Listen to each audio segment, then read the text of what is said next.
Assalamualaikum dan selamat sejahtera. Nama saya Nur Nadia Nabihah binti Mazlan. Nombor saya adalah S63291. Saya daripada Sarjana Muda Kaunseling dengan Kesucian. Saya perlu melakukan aktiviti konservasi dalam subjek apresiasi alam dan warisan alam. Dalam video ini, saya akan menunjukkan penghasilan baja kompos dan tanaman untuk sayur-sayuran. Okey, yang pertama, saya akan menyediakan bekas kompos DIY iaitu dengan menggunakan botol dan juga kita perlu memastikan penutup botol ini juga ditebuk dan juga di sekelilingi botol. Seterusnya saya akan memotong di bahagian bawah sedikit bahagian botol ini menggunakan pisau.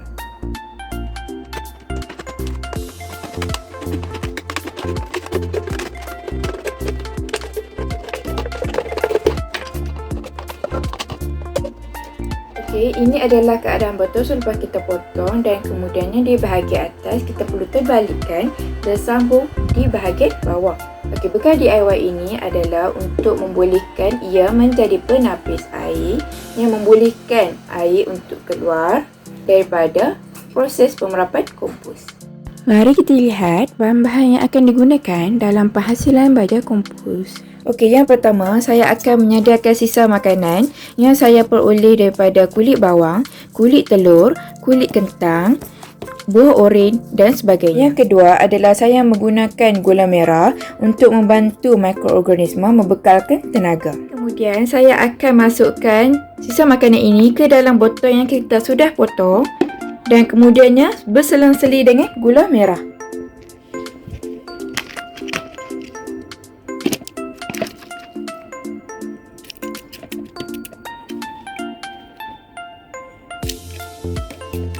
Okey, kita perlu pastikan gula merah berada yang paling atas. Okey, mari kita lihat keadaan gula merah berselang-seli dengan sisa makanan. Okey, ini membolehkan penapis ini menghasilkan air yang dikeluarkan semasa proses pemerapan kompos. Kemudian saya akan menutup botol ini menggunakan plastik. Okey, ini memastikan untuk mengelakkan udara memasuki dalam botol dan juga serangga. Proses pemerapan kompos ini mengambil masa 7 hari iaitu bermula daripada 2 April hingga 9 April. Okey, selepas selesai 7 hari penghasilan baja kompos, saya telah memperoleh cecair 1 botol kecil yang telah dikeluarkan semasa proses pemerapan kompos. Jadi saya akan tunjukkan keadaan kompos selepas 7 hari. Mari kita lihat. Okey, ini adalah hasil daripada pemerapan kompos yang kita telah lakukan selama 7 hari dan ia dalam keadaan yang sudah kering dan air yang dikeluarkan juga agak sedikit selepas 7 hari. Okey, sekarang kita berada di luar untuk menghasilkan proses pematangan kompos. Okey, mari kita lihat bahan-bahan yang akan kita gunakan untuk proses pematangan kompos. Okey, yang pertama kita perlu menyediakan tanah organik. Okey, yang kedua kita perlukan besen atau bekas dan juga perlu sediakan penutup. Okey, yang ketiga adalah sisa makanan yang telah diperak selama 7 hari. Okey, untuk lapisan yang pertama kita akan masukkan tanah organik. Okey, kita ratakan dan kemudiannya kita akan ambil sisa makanan yang telah diperak 7 hari. Kita masukkan.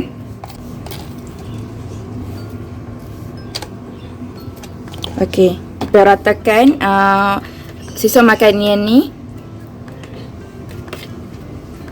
Okey, seterusnya kita untuk lapisan yang ketiga kita masukkan tanah sekali lagi. Okey, untuk lapisan yang keempat kita masukkan sisa makanan dan kita perlu pastikan ia berselang-seli dengan tanah sehingga habis sisa makanan ini. Okey, untuk lapisan yang paling atas kita perlu pastikan tanah organik ini kita letak paling atas ya.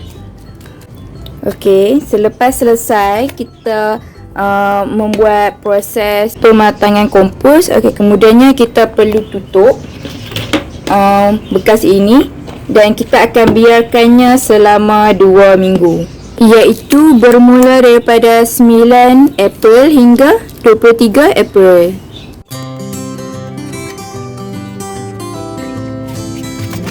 Okey, ini adalah proses pematangan kompos yang telah kita biarkan selama 2 minggu.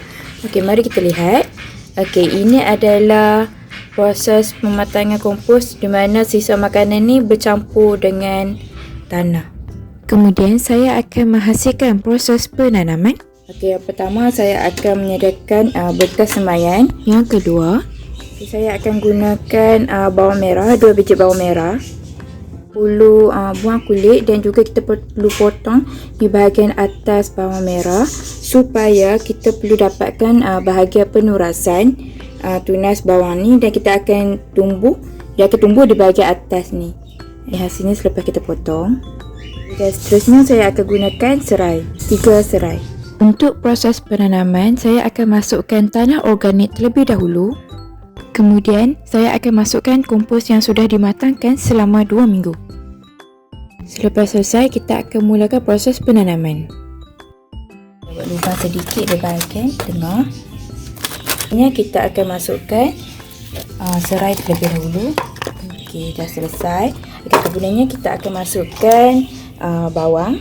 Kita perlu pastikan akar berada di bawah, dan kemudiannya kita rapatkan tanah dengan bawang ni. Okey, ini adalah cecair yang kita perolehi daripada proses pengumpul kompos yang akan digunakan untuk baja ke atas pokok serai dan bawang. Okey, ini adalah hasil tanaman pokok bawang dan serai. Okey, nanti kita akan lihat perkembangan kompos dari semasa ke semasa.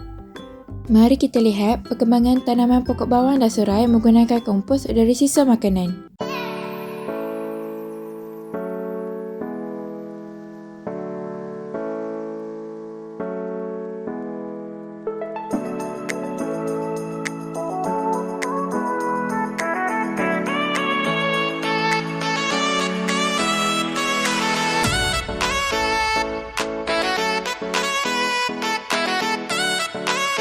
Mari kita lihat panjang akar dan daun pokok bawang dan serai.